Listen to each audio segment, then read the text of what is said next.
Pandemi COVID-19 mulai melandai untuk kasus positifnya dan Provinsi Lampung tentunya mulai bersiap untuk menyambutnya. Tapi jangan sampai protokol kesehatan menjadi abai dan akhirnya membuat kembali klaster baru COVID-19. Kali ini kita masih dalam Bedah Tajuk Lampung Pos bersama dengan Bang Aan. Oke, Bang, tadi kita sudah bicara tentang persiapan tentunya dari pihak perhotelan dan juga tempat wisata di Provinsi Lampung.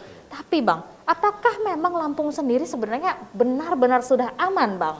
Ya, kalau dikatakan aman sebenarnya ya belum gitu karena memang pandemi terus-menerus ya. Masih ada kasus-kasus positif walaupun menurun ya. Kemarin itu sempat 90 sampai 100, sekarang sudah mulai 37, 20. Artinya sangat menurun Pak, tajam memang.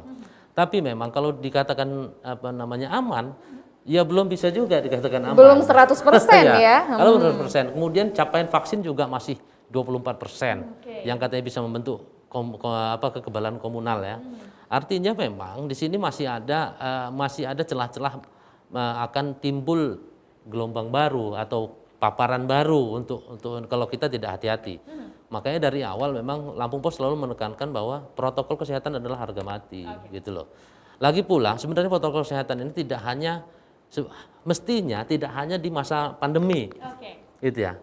Namanya protokol kesehatan, namanya kesehatan adalah melekat di tubuh kita.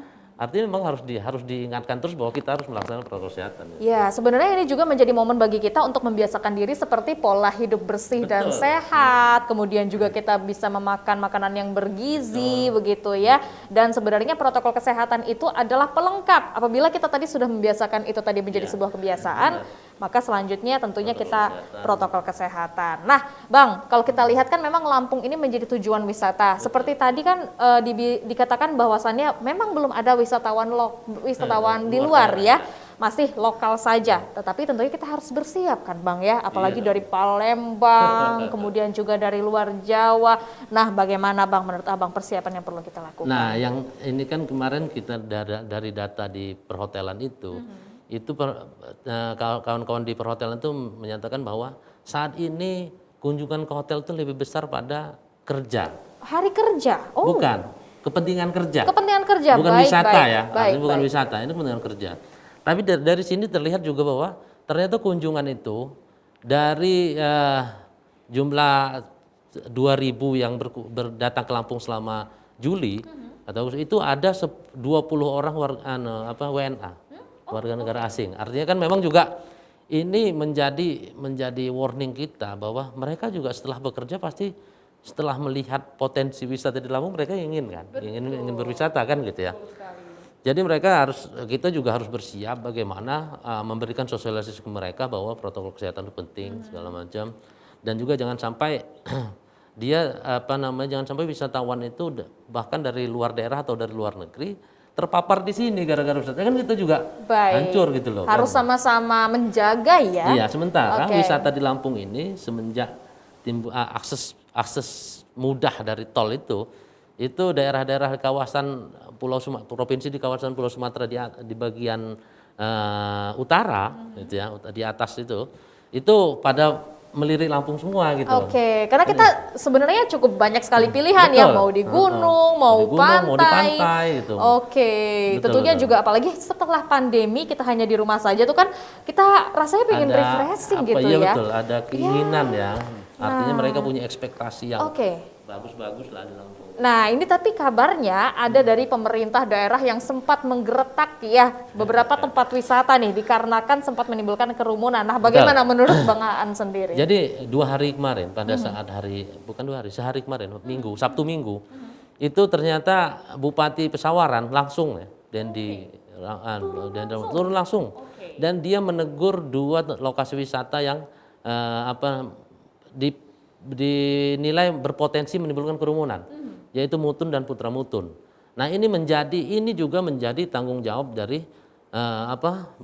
pengusaha-pengusaha pengelola lokasi wisata untuk bisa memberikan kenyamanan, keselamatan, kemudian juga harus menerapkan protokol kesehatan dengan baik gitu. Mereka harus bisa mengatur pengunjungnya agar benar-benar tidak menyebarkan tidak menimbulkan adanya kerumunan gitu. Oke, mungkin ini memang menjadi sebuah dilema ya. Dari satu sisi pihak perhotelan maupun juga tempat wisata merasa sudah lama nih gitu kan penurunan adanya dari pendapatan begitu. Kemudian sekarang sudah mulai dibuka, tapi sabar, tidak boleh terburu-buru apalagi menyebabkan kerumunan. Berarti di sini diperlukan juga tentunya ketegasan dari masyarakat pemerintah. yang ingin berwisata harus tetap sabar menunggu, harus menahan diri untuk tidak terlalu euforia menahan. Pengelola wisata juga harus seperti itu. Yang selama ini misalnya zero kunjungan atau hanya berturun luar biasa, mereka menerima kunjungan yang sekarang mulai berdatangan banyak, mereka juga harus menahan diri agar bisa memberikan kenyamanan dengan melaksanakan protokol kesehatan itu. Oke, tentunya para pengunjung yang hadir juga, yang datang ke tempat wisata dan hotel juga ingin mendapatkan kenyamanan ya Bang ya. Bagaimana akhirnya mereka menemukan kerumunan, tentu itu bisa membuat mereka juga, wah bisa jadi tidak akan datang kembali. Jadi perlu untuk diperhatikan juga. Nah, tadi sudah dari pihak pemerintah daerahnya, kemudian juga dari pihak perhotelan. Kemudian bagaimana dari pihak atau instansi yang lain menurut Bang AA? Nah, jadi sekarang memang dinas kesehatan dinas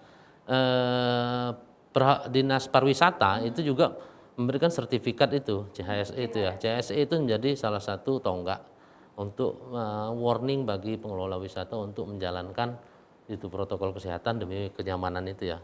Dan itu harus bersih, clean gitu, harus bersih. Kemudian health harus sehat gitu, yang disajikan sehat, lingkungan sehat. Nah, kemudian safety environment itu artinya harus aman, nyaman gitu ya.